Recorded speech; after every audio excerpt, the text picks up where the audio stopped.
তাহলে রমজান মাসে আপনার জন্য 10 এবং 10 গুণ আপনার জন্য বেশি নেকি দেওয়া হয়েছে।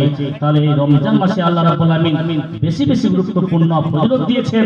আর এই রমজান মাসে আল্লাহ রাব্বুল আলামিন বলছেন যে আমি এই কোরআনটাকে অবতীর্ণ করেছি। এই রমজান মাসে আপনি আমি কোরআনটাকে অবতীর্ণ করেছেন আল্লাহ রাব্বুল আলামিন।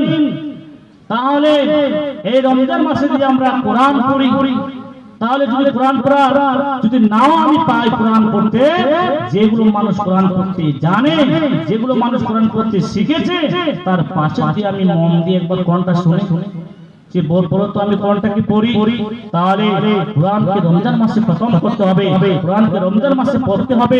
যারা পড়তে পারবেন না সে আপনি কোরআনটাকে শুনুন, এই শোনার পরে আপনার যে ঈমানটা তাজা হবে, কোরআন যতবার শুনবেন ঈমান তাজা হবে। তাহলে দেখুন যে আল্লাহ রাব্বুল আলামিন যে প্রত্যেকটা মানুষের প্রতি যে কি করেছেন, জুলুম করেছেন রোজা, সেটা নয় যে আজকে আল্লাহ রাব্বুল আলামিন সে রোজাকে আপনাকে ছাড়ার কথা বলা হয়েছে। কেমন ছাড় বলা হয়েছে? আল্লাহ রাব্বুল আলামিন এই রমজান মাসে রোজাকে মানুষের প্রতি জুলুম করে নেন।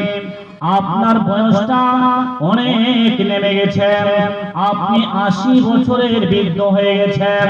যেমনি 80 বছরের বৃদ্ধ হয়ে গেছেন, আপনার খিদার জ্বালা সেই সহ্য হয় না, আপনি সেই খিদাকে নিতে পারেন না। আল্লাহ রাব্বুল আলামিন বলছেন সেই খিদাটাকে, সে রোজাটাকে পূরণ করার জন্য তুমি একটা মানুষকে সেই তোমার রমজান সামগ্রীটা তুমি তাকে দিয়ে দাও, সে রোজাটা পালন করবে। আবার বলছেন কোন মানুষ রমজান মাসে অসুস্থ হয়ে গেছে এবং সে রোজা করতে পারছেন না, এবং সে কি করবে, সে রমজান মাসে আবার সে রোজাটাকে বাদ দিয়ে দেবে। যতদিন না সে অসুখ থেকে ভালো হচ্ছে, যতদিন না সে বেমার থেকে ভালো হচ্ছে, ততদিন সেই দিনগুলো গণত করে থাকবে। আবার কোন মানুষ রোজা অবস্থায় সফরে হালাতে আছে, এমনও কাজে গেছে সেই জায়গায় যাইছে তার খাওয়ার অভাব হচ্ছে, সেই জায়গায় তিনি খাওয়া ঠিক মতো পাচ্ছেন না, সেই তারা তাকে বলে মুসাফির এবং সফরের হালাতে থাকা অবস্থায়।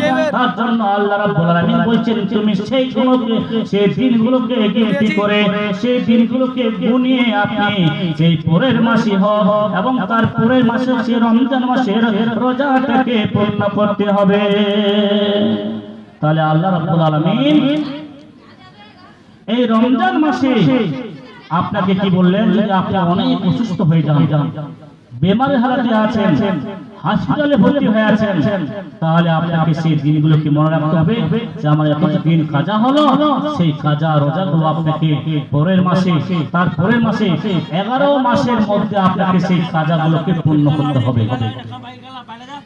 আবার কি বলছে যে আপনি আমি কোনো কাজে সফরে গেছি, কলকাতা হোক, মুম্বাই হোক, আর কোনো জায়গায় হোক না কেন, তো সেই জায়গায় আপনার আমার অসুবিধা হচ্ছে যে কোথায় খাবো, কোথায় রোজা ইফতার করবো, তা থেকে আপনি সেই চিন্তা না থেকে সেই রোজাটা কাজা করুন, সেই রোজাটা কাজা করে আপনাকে সেই পরের মাসে আপনি সেই রোজাটাকে পূরণ করুন। কিন্তু রোজা পূরণ করতে হবে, এটাকে বলে ফরজ।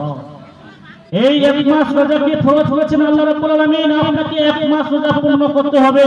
সে 29 টা হোক, সে আপনার 30 টা হোক, সে আপনার রোজাগুলো পূর্ণ করতে হবে। তাহলে রোজাটাকে আপনাকে এত গুরুত্ব দিলেন কেন? আল্লাহ তাআলা তো বলতে পারতেন যে এই রোজা কাজা হয়েছে, আপনাকে করতে হবে না।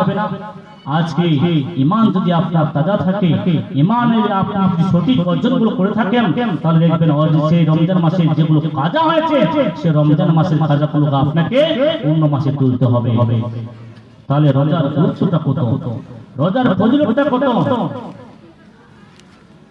ডাঙ্গিপাড়া থেকে নাজমুল 500 টাকা দান করেছেন, আল্লাহ রাব্বুল আলামিন তার দানকে সাদরে গ্রহণ করুক। আল্লাহুম্মা সাল্লি আলাইহি আল্লাহুম্মা বারিক আলাইহি। তাহলে এই রমজান মাসকে আপনারা বেশি বেশি করে প্রাধান্য দিন। এই রমজান মাসে আপনি কোরআন পড়তে শিখুন, অপরকে শিখান। যে আল্লাহ রাব্বুল আলামিন বলেছেন দেখুন এই রমজান মাসকে আমি এই কোরআনকে অবতীর্ণ করেছি, কিভাবে কিসের জন্য এই কোরআনকে অবতীর্ণ করেছেন আল্লাহ রাব্বুল আলামিন সমস্ত কথাগুলো বলছেন, শুনুন। বিসমিল্লাহির রহমানির রহিম। শাহরু রমজান আল্লাযী উনজিলা ফীহিল কুরআন আল্লাহ রাব্বুল আলামিন বলছেন